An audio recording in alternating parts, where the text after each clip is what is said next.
kelompok 4 yang akan menjelaskan mengenai praktek bisnis yang melanggar etika bisnis Islam. Ada beberapa hal yang tidak diperbolehkan dilakukan. Ada haram, riba, dolim, maisir, ikhtikar, monopoli, bayi najas, dan yang terakhir penipuan. Nama saya Nindit Firdayanti. Di sini saya akan menjelaskan mengenai haram. Haram tersebut merupakan suatu perkara yang tidak diperbolehkan, baik itu untuk diminum, dimakan maupun dilakukan. Hal ini juga sudah diatur dalam undang-undang bahwasanya tidak diperbolehkan untuk dilakukan. Dan dalam Islam juga tidak diperbolehkan. Nah, di sini haram juga ada beberapa hal. Yang pertama ada khamr dan obat-obat terlarang. Khamr dan obat-obat terlarang ini baik orang yang bertransaksi, orang yang berdagang, orang yang mengkonsumsi, orang yang membuatnya, ini tidak diperbolehkan dalam Islam. Apabila dilanggar maka akan mendapat dosa atau akan mendapat siksaan di akhirat kelak. Dan apabila di dunia juga akan mendapat hukuman sesuai dengan undang-undang yang sudah diatur. Dalam Al-Quran juga sudah dijelaskan, surat An-Nisa ayat 29 menjelaskan mengenai keharaman khamr dan obat-obat terlarang, dan kita dianjurkan untuk menjauhi perkara tersebut. Yang kedua adalah pematung atau seniman. Pematung atau seniman tersebut ini dalam Islam tidak diperbolehkan. Hal ini akan mengakibatkan para malaikat yang akan datang membawa sebuah keridhaan, sebuah kerahmatan dari Allah tidak akan pernah masuk karena adanya pajangan patung atau pajangan gambar ada di rumah tersebut. Baik orang yang memahat, orang yang menaruh gambar di rumahnya tidak diperbolehkan. Hal ini juga sudah dijelaskan dalam hadis riwayat Muslim nomor 5549 yang berbunyi, para malaikat tidak akan pernah masuk ke dalam rumah yang di dalamnya itu terdapat gambar-gambar atau patung-patung. Yang ketiga adalah prostitusi, di mana dalam bahasa Inggris prostitusi berarti artinya prostitution, dan dalam bahasa Arab yang berarti zina atau bai'ul irdi yang berarti kehormatan atau bisa juga disebut sebagai menjual kehormatan seorang wanita. Hal ini juga tidak diperbolehkan dalam Islam. Apabila dilanggar maka akan mendapat dosa dan siksaan di akhirat kelak, dan di dunia akan mendapat hukuman dari undang-undang yang sudah diatur dalam nomor 21 tahun 2007, pelanggaran mengenai pemusnahan perdagangan prostitusi. Nah, yang terakhir adalah gharar. Gharar ini merupakan ketidakpastian. Dalam berbisnis dilanggar adanya sebuah ketidakpastian, karena hal ini merugikan masyarakat. Contohnya seperti menjual barang yang tidak yang belum ada harganya, itu juga termasuk gharar. Dan menjual hewan yang masih ada dalam kandungan, dan menjual buah yang belum matang. Hal ini juga termasuk ke gharar yang ketidakpastian. Hal ini dilarang karena akan merugikan satu pihak, makanya diharamkan dalam Allah. Dan presentasi kedua akan dilanjutkan oleh Timotius. Nama saya Timotius Yohanes Mamko. Di sini saya presentasi yang kedua yang akan menjelaskan mengenai riba. Riba dapat diartikan sebagai melibatkan penggandaan atau penambahan uang, yang diartikan secara jelas bahwa riba tidak harus berkaitan dengan suku bunga pada bank saja. Akan tetapi, riba bisa diartikan secara luas, yaitu suatu keuntungan yang diperoleh tidak sah yang didapatkan dari ketidaksamaan dalam nilai-nilai kuantitatif. Dalam hal ini, bunga bisa diartikan sebagai penggelembungan uang dan bisa dikatakan sebagai riba. Adapun macam-macam riba ada 3. Yang pertama, riba fadli. Riba fadli yaitu riba yang ditimbulkan akibat pertukaran jual beli barang yang ribawi, tidak sejenis dan tidak memenuhi kualitas maupun kuantitas dalam takaran yang berbeda. Dan yang kedua, riba jahiliyah. Riba jahiliyah yaitu riba yang ditimbulkan karena si peminjam tidak bisa melunasi utangnya pada saat jatuh tempo yang sudah disepakatinya. Dan yang ketiga, riba nasi'ah. Riba nasi'ah yaitu riba yang merupakan hasil timbul karena adanya suatu pembayaran yang tertunda pada suatu akad tertentu. Dalam presentasi ini akan dilanjutkan oleh Mustika dan untuk menjelaskan mengenai zolim. Saya akan melanjutkan presentasi dari Tius tentang zolim. Sebagai umat Islam, kita dilarang untuk berbuat zolim. Adapun dampak jika berbuat zolim, diantaranya 1. Akan dilaknat oleh Allah, 2. Akan mendapatkan kegelapan dari hari kiamat, 3. Akan terancam doa kepada orang yang telah zolim, dan yang terakhir, jika kita mendekati kezaliman, akan mendapatkan bencana dan malapetaka. Dalam Quran Surat Al-Hud ayat 18, yang artinya, ingatlah laknat Allah ditimpakan atas orang-orang yang zalim. Dalam dalil tersebut, menjelaskan bahwa kita sebagai umat Islam dilarang untuk berbuat zalim, baik kepada orang yang non-muslim maupun kepada binatang sekalipun kita dilarang untuk berbuat zalim. Maisir. Maisir berasal dari bahasa Arab yang berarti gampang atau mudah. Secara harfiah, maisir sendiri merupakan suatu tindakan memperoleh suatu keuntungan tanpa menempuh usaha atau kerja keras. Maisir sendiri sering disamarkan dengan kata qimar yang merupakan suatu aktivitas yang mengandung unsur pertaruhan di dalamnya, di mana pihak yang menang akan memperoleh semua barang yang dipertaruhkan dan pihak yang kalah akan kehilangan semua barang yang dipertaruhkan. Jadi, dalam kegiatan ini terkandung unsur gambling, judi yang merupakan permainan yang mengandung unsur ketidakadilan yang pemenangnya hanya tergantung oleh keberuntungan belaka. Allah Subhanahu wa Ta'ala melarang keras praktik ini karena akan menimbulkan permusuhan di antaranya yang terlibat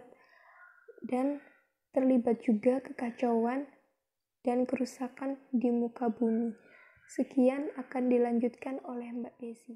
Desi Dwi Sulastrianingsih. Pada kesempatan kali ini, saya akan melanjutkan presentasi dari Mustika mengenai ikhtikar dan monopoli.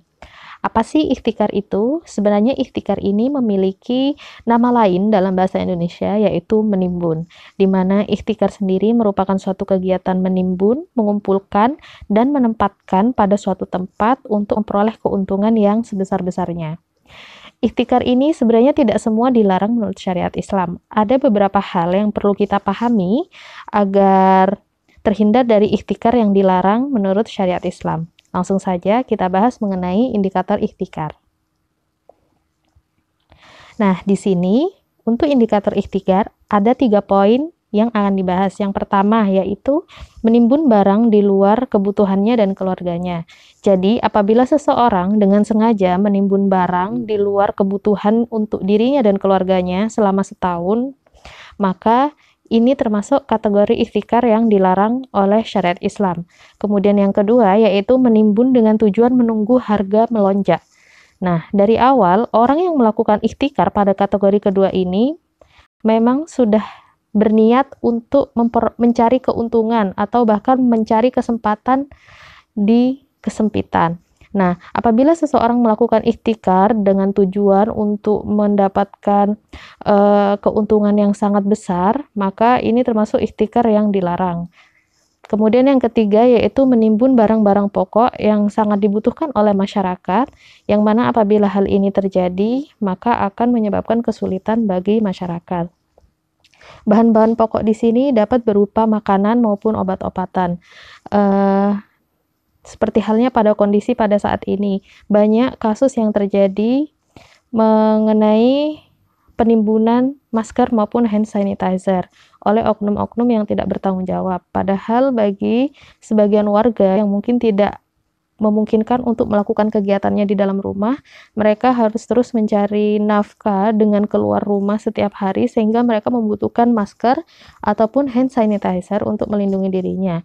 Jadi ketika kedua barang ini saat ini menjadi langka dan harganya pun mahal, yang terindikasi terjadi penimbunan pada masker dan hand sanitizer, maka hal ini merupakan ihtikar yang sangat dilarang. Bahkan tidak hanya dilarang oleh syariat Islam, tetapi juga melanggar etika moral dan melanggar hukum yang berlaku di Indonesia. Oleh karena itu, dari ketiga indikator ihtikar yang telah dijelaskan, dapat kita ambil kesimpulan bahwa ihtikar akan melanggar syariat Islam apabila menimbun di luar kebutuhan dirinya dan keluarganya, dan apabila itu dilakukan akan menimbulkan kesulitan ataupun kemudorotan bagi masyarakat. Kemudian beralih ke apa aja sih jenis-jenis barang ihtikar sebenarnya. Nah, untuk kategori jenis-jenis barang ihtikar ini, para ulama memiliki perbedaan pendapat. Menurut ulama Hanafi, mereka berpendapat bahwa segala bentuk keperluan manusia, baik makanan, pakaian, hewan, maupun buah-buahan, dan lain sebagainya, apabila barang-barang ini ditimbun dan menyebabkan kesulitan bagi masyarakat, maka ini termasuk jenis barang yang tidak boleh ditimbun atau termasuk ihtikar yang dilarang. Kemudian yang kedua, menurut Hambali dan Al-Ghazali, mereka berpendapat bahwa makanan sajalah yang tidak boleh ditimbun. Kemudian menurut ulama Syafi'iyah, barang-barang pokok tertentu, mereka berpendapat bahwa yang tidak boleh ditimbun adalah barang-barang pokok tertentu, yang misalkan kita membelinya pada saat harga murah dengan tujuan untuk menjualnya lagi ketika harganya sudah memuncak. Nah, inilah yang tidak diperbolehkan menurut ulama Syafi'iyah. Selanjutnya, yaitu monopoli. Sesungguhnya monopoli dan ihtikar ini sangat berkaitan erat. Menurut saya pribadi, ihtikar sendiri itu merupakan suatu kegiatan yang meliputi transaksi, proses mengumpulkan, mendapatkan, kemudian menempatkannya pada suatu tempat, misalkan gudang. Sedangkan monopoli sendiri ini adalah proses untuk menyalurkannya, di mana secara harfiah monopoli itu merupakan suatu kondisi bisnis yang di mana di dalam bisnis tersebut hanya satu perusahaan saja yang mempunyai layanan itu ataupun yang menjual barang tersebut yang memang dibutuhkan oleh masyarakat banyak. Jadi ketika seseorang sudah melakukan pengumpulan barang-barang tadi, mereka akan cenderung mengumpulkan dari banyak tempat, dari toko A, toko B, toko C, sehingga ketika masyarakat hendak membeli barang yang mereka butuhkan tadi, mereka tidak akan dapat menemukan di toko lain kecuali di toko si penimbun tadi, sehingga inilah yang disebut dengan monopoli. Nah, monopoli ini juga termasuk kegiatan bisnis yang melanggar etika bisnis Islam. Selanjutnya akan dijelaskan oleh pemateri yang terakhir, yaitu Mbak Ayu. Assalamualaikum warahmatullahi wabarakatuh. Saya Siti Ayu Rohmania akan melanjutkan presentasi dari pemateri sebelumnya, yakni mengenai Bai' Najasi. Nah, Bai' Najasi ini merupakan sebuah rekayasa pasar yang dilakukan oleh sejumlah orang untuk berpura-pura menawar sebuah barang pada suatu tempat yang bertujuan untuk menarik minat orang lain agar tertarik membeli pada tempat tersebut. Nah, dalam hal ini, para ulama berbeda pendapat mengenai hukum Bai' Najasi. Menurut Al-Kasani, hukum Bai' Najasi ini adalah makruh. Jika si pembeli mendapatkan barang tersebut dengan harga jauh lebih tinggi daripada harga pasaran, itu hukumnya tidak boleh. Akan tetapi, jika harganya sama, maka hukumnya diperbolehkan. Nah, dalam hal ini dikarenakan tidak adanya pihak yang dirugikan dari kegiatan transaksi yang terjadi antara si penjual dan si pembeli tersebut. Nah, yang kedua yakni menurut Al-Mawardi, hukum Bai' Najasi tetap sah jika pembeli diberi hak untuk mengembalikan barang yang ia beli ketika telah mengetahui adanya kerjasama antara pelaku baik najasi. Akan tetapi, jika tidak terjadi kerjasama tersebut, maka pembeli tidak berhak mengembalikannya. Kemudian selanjutnya yakni penipuan. Nah, penipuan ini terbagi menjadi 3 macam. Yang pertama yaitu tadlis. Tadlis ini merupakan suatu kegiatan jual beli yang mana tidak diketahuinya informasi mengenai barang yang telah diperjualbelikan oleh salah satu pihak sehingga menimbulkan adanya kecurangan atau penipuan oleh pihak lain yang mengetahui informasi tersebut. Nah, di sini terdapat 4 kategori tadlis yang dapat terjadi, yaitu yang pertama, kuantitas, yakni terjadinya pengurangan takaran atau timbangan oleh pedagang tanpa sepengetahuan dari si pembeli. Kemudian yang kedua yaitu kualitas, adanya ketidakjujuran penjual akan kualitas barang yang dijual, misalkan menyembunyikan kecacatan dari suatu barang tersebut. Yang ketiga yakni harga, adanya kenaikan harga di atas harga pasar yang dilakukan oleh si penjual tanpa sepengetahuan dari si pembeli. Kemudian yang keempat yaitu waktu penyerahan. Ketika akad berakhir, sang penjual tidak mampu menyerahkan barangnya kepada si pembeli.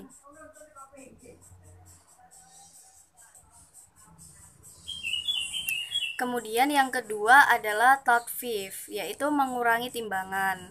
Mengurangi timbangan pada kegiatan jual beli mungkin telah menjadi hal yang tidak terlalu kita sadari ataupun yang memang disengaja melakukan perbuatan tersebut. Karena biasanya konsumen jarang sekali menimbang ulang barang belanjaan yang telah didapatkannya. Nah, perilaku ini apabila dilakukan secara sengaja dan berulang-ulang justru tidak akan membuat si pelaku usaha menjadi untung lebih banyak, akan tetapi malah akan menghancurkan usahanya sendiri. Kemudian yang terakhir yakni bersumpah palsu. Hal ini biasanya dilakukan oleh si penjual untuk membuktikan kepada si pembeli jika barang yang diperjualbelikan memang benar-benar barang yang bagus dengan kualitas bagus. Nah, maka dari itu kegiatan ini sama saja dengan menipu yang akan membuat si pembeli menjadi rugi dan si penjual menjadi untung. Karenanya kegiatan ini sangat dilarang oleh Allah Subhanahu wa taala. Baik, sekian presentasi dari saya, kurang lebihnya saya mohon maaf. Wassalamualaikum warahmatullahi wabarakatuh.